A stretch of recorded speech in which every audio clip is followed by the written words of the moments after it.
Okay, so this is a quick demo of how to install Flatnotes in containerstation on a QNAP. It's very handy.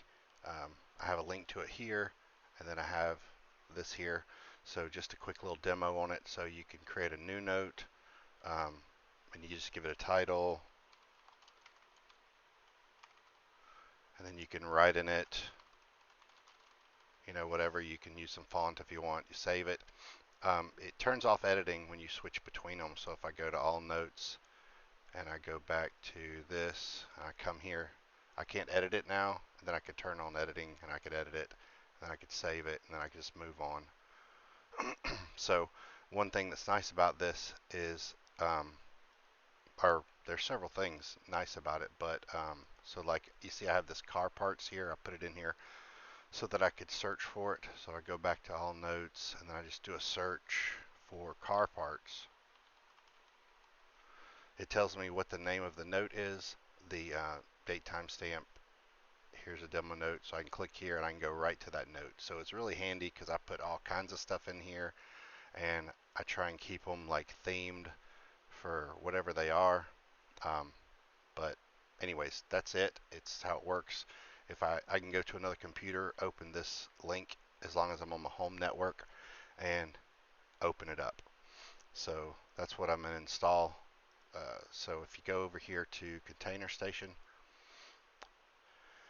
so you go to registries, and I'm going to go on Docker Hub and explore. So I go there, I search for Flatnotes. This is the one that I use. It's like I like this person, I guess. Uh, so if I go here, open that, then it's here. Okay, so it opens to this, and so the things you need in order to use containerstation, it's a little bit different because so you need this pull information, but you also need some of this information from, like, if there's a Docker compose, you can get kind of things you need. So environment, we'll get to that in the when I'm installing it, but you need the image. So really you could just use this as your pull request. um, it tells you the ports it needs, and then the volumes. So this is the part that I was saying it saves on the other on your local drive, so I'll get to that as well. So I'm gonna come over here. Oh, come here, copy that, then I'm going to go to my NAS, I'm going to or images, and I'm going to pull, right? So I'm going to do advanced mode. I'm going to paste in here the pull request. I click that, it's going to download it and install it. And so now this is just getting the image. So we have to run the image to create the container.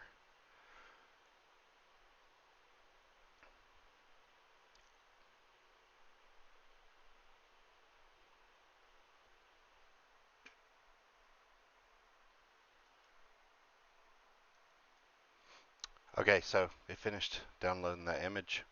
I paused it because for whatever reason it took a little while. So then you have it right here. You can see it's unused. So now if I go to containers, it's not in here because it hasn't created it. So this is where you get into all the configuration to kind of copy some of the Docker information. So I'm going to go here, next, and then call it whatever I want. And then sometimes some of the Docker containers pre-configure some things, but I generally change it all because I like it a particular way. So I'll go to advanced settings. I'll go to networks. Now this uses NAT so that you can like open up one port, but it gives it its own network IP address, so it's sometimes can be tricky.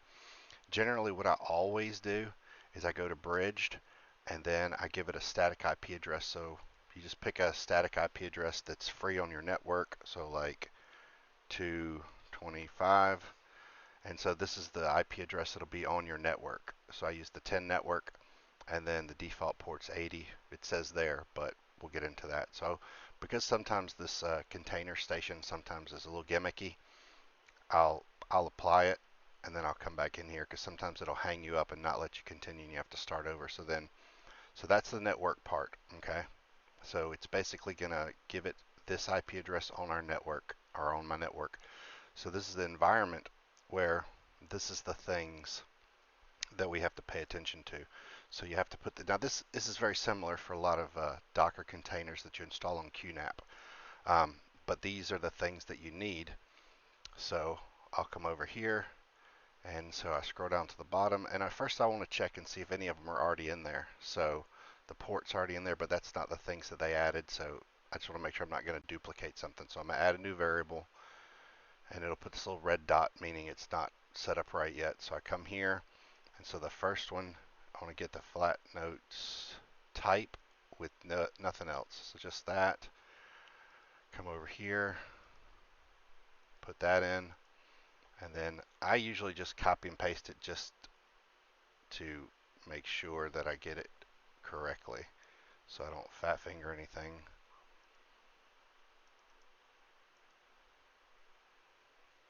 Add a new variable again. So I'll come back, come back, and I'll do Flatnotes username, and these are the ones that you'll have to modify. So username, so if I come back and look at it, so it's telling me to put the admin's email. So I'll come back here and I'll put me at me.com. So I hope I can remember that. But so anyways, then you put your email, add new variable, and the next one is the actual password. So password. So you would put your password in there. So you put your password, and then you come back, and then it needs a secret key. So this is for the connection. It's kind of like an encryption key. So add a new variable, this, and you could put something in here. I just kind of, put some junk in there. I come back and look. Okay, so that's all the environment variables. So I'll apply that because I like to reset everything. So I come back in here, and now storage. So this is how I can get it to save its configuration data and everything. Again, this works with many Docker containers, right? Because I want them on my NAS, the files. I don't want to have to go digging through the container to find it, and I want to be able to update the container without wiping all my configuration information. So if I go here to storage, so it already, sometimes it'll give you like a helper, sometimes it won't. So if I look over here, it's like this is the path and this is the value. So in here, this is not correct because this is going to put it who knows where. But so what I always like to do is bind mount host path, meaning it's going to take a drive or a folder on my NAS and use it for the container data folder. So since this is already in there, I'll just put it on here, and so I'll delete that. But even if that wasn't in there, I would come over here to the to this, and I would grab this right here. So usually the first part of the path is your local path, which is what I'm going to set up in a second, and then this is the path that maps to it from your container. So if I come over here, okay, that one's good. I want it read and write. Now host, now I want to find a location to store the config file. So I created a Docker folder. Synology creates a Docker folder for you. I just created this. You could name it whatever you want. You could put it wherever you want. And it looks like I didn't put the I didn't make another folder inside there. Let me just check. Docker. Okay, so what I'll do is I'll create a new folder, and I'll name it Flatnotes, and then inside of there I'll make a new folder, data. Now I called it data, but you can call it whatever you want. It doesn't really matter. So now I'll come back here. I'll go back here. Or let me do this again. So now I'll go to Docker, Flatnotes data. So now my host, which is my NAS QNAP, it's in Docker Flatnotes data.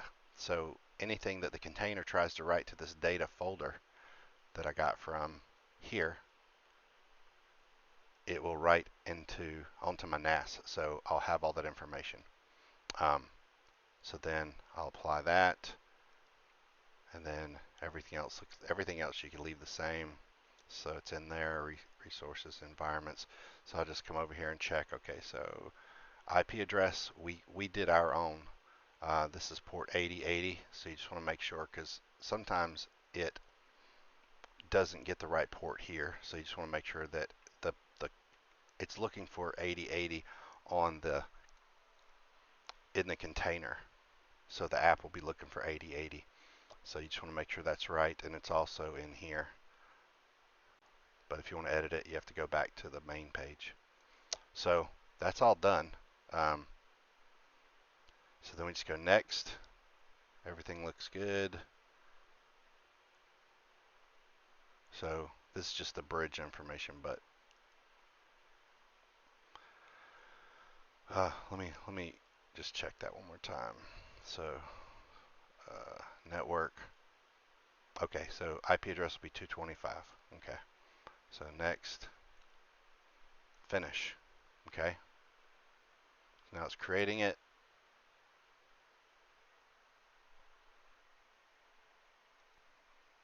And then it's done. So now if we go to containers, we have this one, and it just started.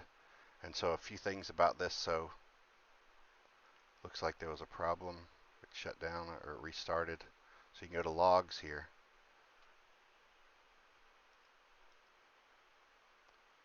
And it'll have some information in here. Setting power permissions, blah, blah, blah. So it's finishing its startup procedure. But this is really a fantastic notes thing that you could use, like whenever you're on your home network. You could have it in your browser and use it.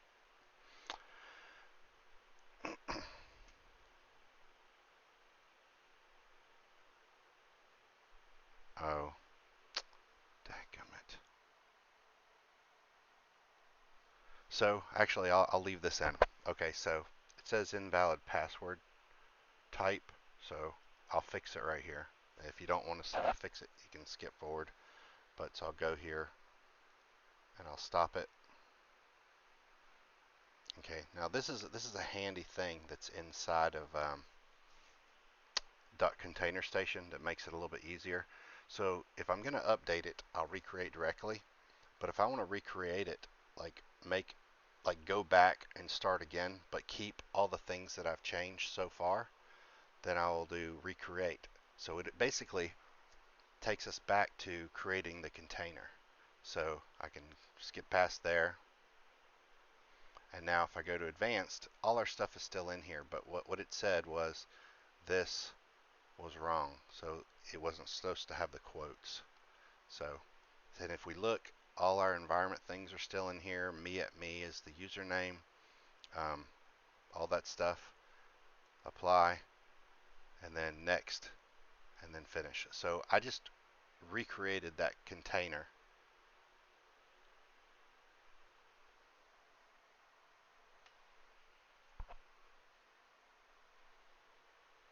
So it basically overwrote it. And so now we'll go look at it again. We'll look at the logs. This time it didn't complain about anything.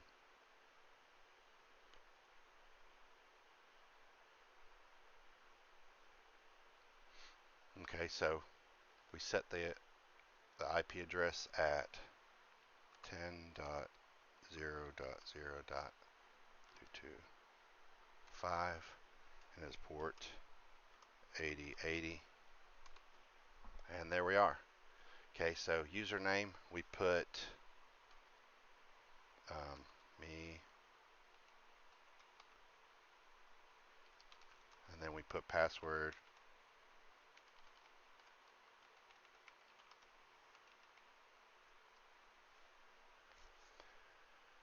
And there it is.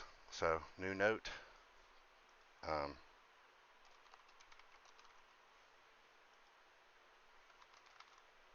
save, we go back, all notes, and there it is.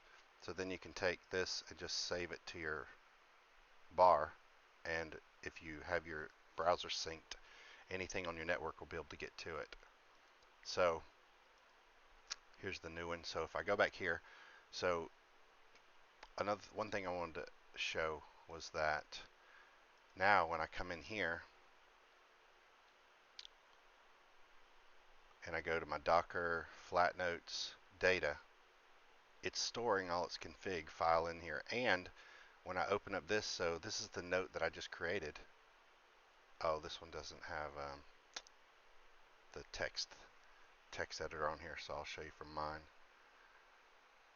So if I go here, file station, Docker, Flatnotes, data, here's all my notes. And so I can open this and it uses a text editor, and there it is. So I just did it on my other one because I hadn't installed text editor, but yeah, so that's pretty much it. It's pretty slick. I like it. Thanks for watching.